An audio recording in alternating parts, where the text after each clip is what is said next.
नाराज में बहुत धधाइल, लागत रहुए ऐसन बानी पहला बेर भेटाइल।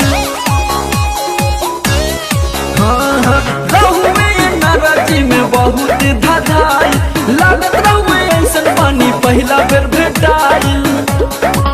जवानी गईले अपना पंपी सेट से सींच के,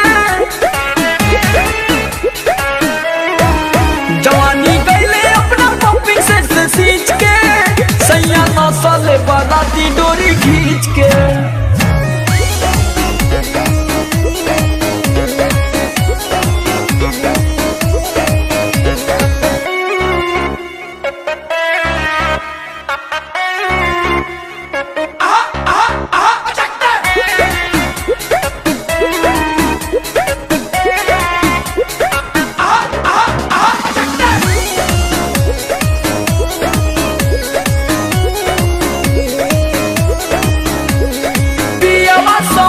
तनिको कैले ना शरम हो, आज लेना हमर भइल ऐसन करम हो।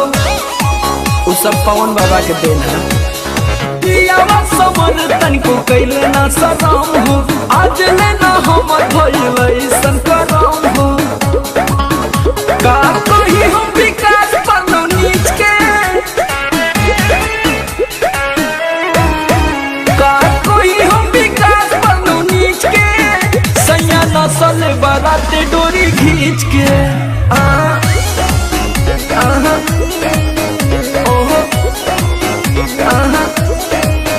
भौजी किले रही बड़ी निमन बीच के, सैया नसल बाराती डोरी